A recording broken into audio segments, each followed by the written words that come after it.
Immigration اور تارکین وطن کی خبروں سے باخبر رہنے کے لیے ہمارا یوٹیوب چینل سبسکرائب کریں اور بیل آئیکن کو کلک کریں۔ جی بسم اللہ الرحمن الرحیم، السلام علیکم ناظرین۔ آج کی اچھی بات کو لے کر وقار الزمان کیانی آپ کی خدمت میں حاضر ہے۔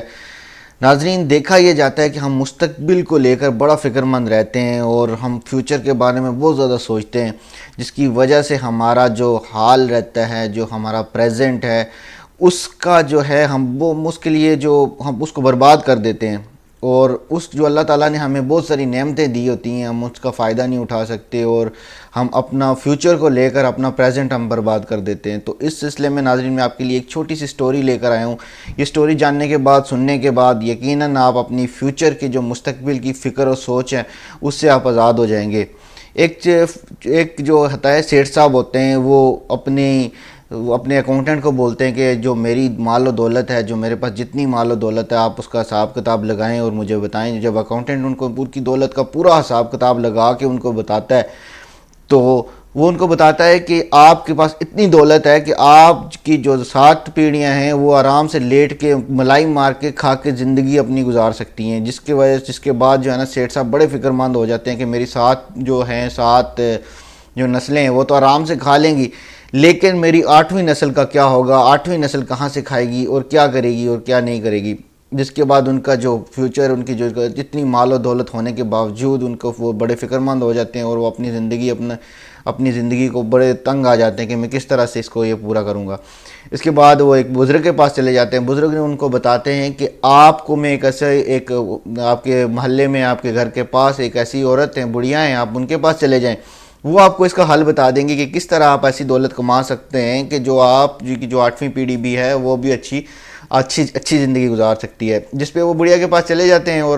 لیکن بزرگ نے ان کو یہ بھی کہتے ہیں کہ آپ نے ان کو آدھا کلو آٹا ان کو آپ نے خیرات کرنا ہے۔ بزرگ تو بڑے خوش ہوتے ہیں اور وہ بڑا آٹے کا ایک تھیلا لے کر وہ بڑھیا کے پاس پہنچ جاتے ہیں۔ جب بڑھیا کے پاس پہنچتے ہیں تو وہ بڑھیا وہ لینے سے انکار کر دیتی ہیں اور ان سے اپنا سوال، اپنی گزارش کرتے ہیں کہ میں اس طرح سے اپنی 8ویں پیڑھی کے لیے بڑا پریشان ہوں اور آپ مجھے اس کا کوئی حل بتائیں تاکہ میں اتنی مال و دولت کما سکوں کہ میری 8ویں پیڑھی اور اس سے آنے والی پیڑھیاں بھی آرام سے لیٹ کے کھا سکیں۔ تو بڑھیا نے اس کے عوض میں میں آپ کو یہ خیرات کر رہا ہوں، اپنا ایک آٹے کا تھیلا خیرات کر رہا ہوں۔ جب بڑھیا کو وہ آٹے کا تھیلا خیرات کرتے ہیں تو بڑھیا لینے سے انکار کر لیتی ہیں کہ میں آپ کا یہ تھیلا نہیں لے سکتا۔ جس کے بزرگ نے ان کو بتایا تھا کہ آپ ان کو آدھا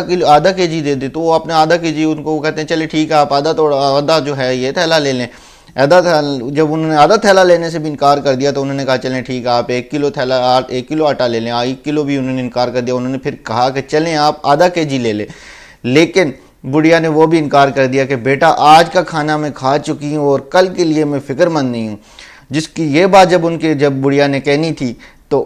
سیٹھ صاحب نے اسی وقت اللہ تعالیٰ سے توبہ کی اور اسی وقت انہوں نے یہ کہا کہ یقیناً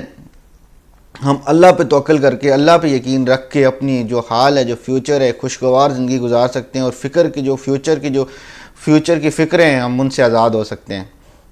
تو بہت شکریہ ناظرین، دیکھتے رہیے جذبہ نیوز، اور میں انشاءاللہ آپ کے لیے ایک اچھی بات لے کر آتا رہوں گا، اور یقیناً مجھے آپ سب لوگوں سے امید ہے کہ آپ اس میں اچھے اپنے کامنٹس کریں گے اور اپنی مزید تجاویز دیں گے، تو انشاءاللہ ہم اگلے پروگرام میں آپ کی تجاویز کو بھی شامل کریں گے۔ شکریہ، تھینک یو سو مچ۔ خوبصورت اسلام آباد کی خوبصورت ترین بحریہ انکلیو میں 3، 4 اور 5 کمروں کے luxury apartments, The Centrium, iconic living.